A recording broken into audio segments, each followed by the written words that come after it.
Hello everybody.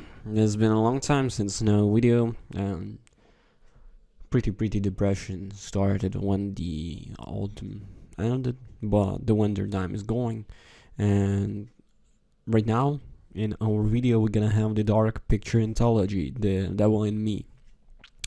Well, that's a season final. So let's start with The Devil in Me is the fourth title in the Dark Pictures anthology.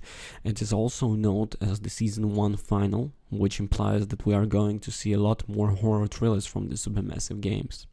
But that can't wait. With the numerous important choices and looming spectator of death as the consequences, The Devil in Me keeps you right on the edge of the seat for a time.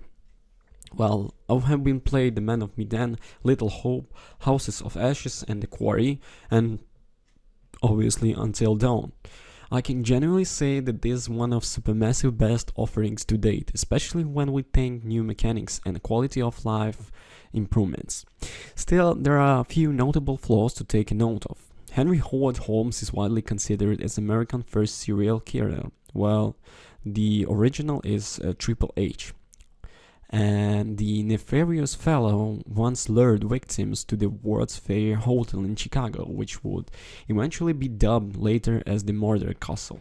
Fast forward to the present, and a crew of documentary series is covering his crimes.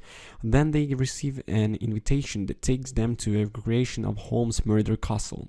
It starts out innocent enough, merely an opportunity to film is a thematic location in an attempt to draw ratings. However, things take down a turn for the worst when they separated and picked off one by one. This sets a strange for the Devil in Me narrative and yet another harrowing night of survival from the Supermassive. The first thing you notice in the Dark Pictures anthology, Devil in Me, is how direct it is when telling you about the enemy you're facing. If the previous games told the line between the supernatural or psychological, or this time one lets you know this killer is on the loose.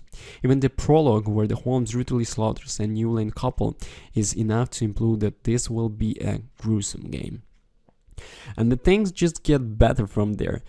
Docu-series host Kate and her fellow crew members start experiencing a lot of weird stuff going into the hotel. No other guests seem to be around, and all they could find are creepy animatronics and mannequins. The tension is further amplified throughout the creative use of light, the shadows, and the music and sound effects. The darkness that surrounds you, the creaking noises as you walk around, and the surprising jump scares all create the foreboding atmosphere. Likewise, the hotel seems to shift, with walls closing off entire corridors, completely sealing off an area. One innovative technique is when you do manage to return to a room or hallway using a different character and you realize how the things have slightly changed. Similar traps can surprising up sometimes unexpectedly, and you have to make the right choices.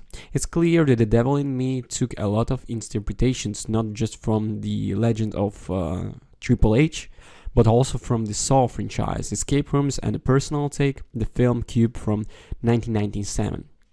Veterans of the Dark Pictures anthology will be familiar with the core gameplay mechanics. While you normally move around with your characters, various scenes will play, allowing you to choose the dialogue response. There are a lot of quick time events, as expected, such as pressing mashing buttons, aim and shot, and don't breathe minigame. One new addition is the high mechanics when you have to run to a location and hold a button to straight out of sight. Succeed in these and your characters might live to see another day.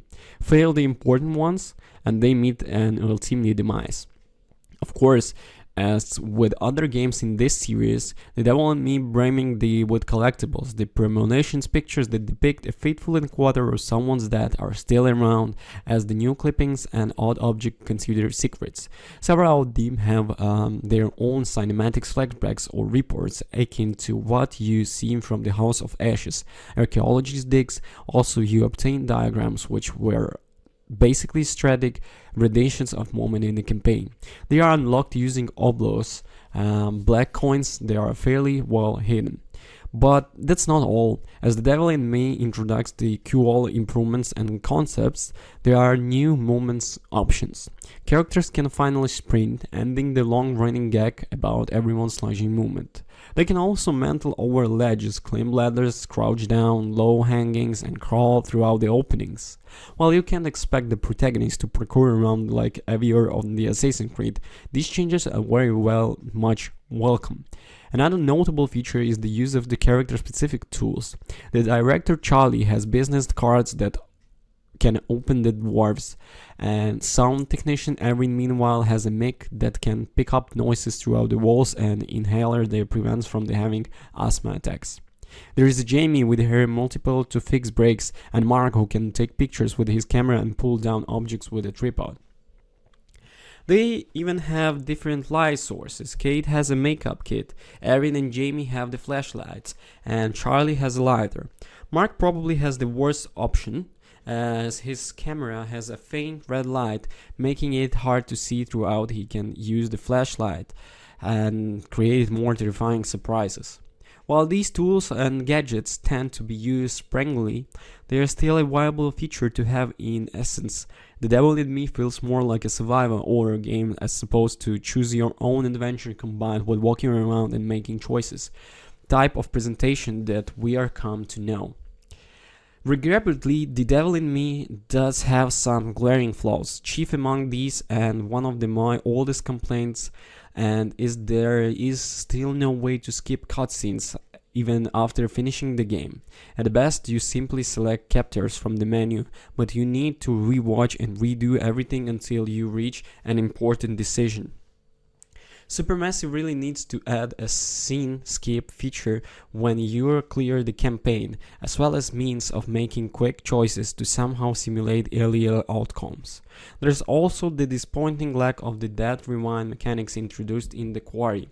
Throughout this might be because the two games were developed simultaneously and there is no way to implement this change with how Dark Pictures series is structured.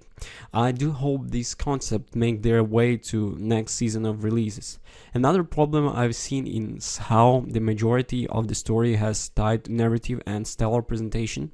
Then just like a B-movie, it floaters toward the end and you notice sloppy cuts, improbable choices and hockey incidents. The final and endings are certainly not as action-packed as House of Ashes, but it won't leave you disappointed like the Quarry's Consultation, and the very least. Overall, I still feel The Devil in Me might be one of the best offerings from the Supermassive. It has everything you come to know and love if you veteran of the series, as well as new additions that improve the gameplay. Characters feel more unique due to their tools, light resources, their atmosphere is highly unsettling, and the campaign is longer.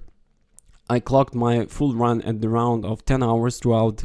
I did reload back saves to check out the different outcomes. Whenever you come to accept the franchise downstairs or becoming impatient, this is still one killer roam that you will want to experience solo or with the friends. Thank you for watching. Don't forget to comment and subscribe. Bye.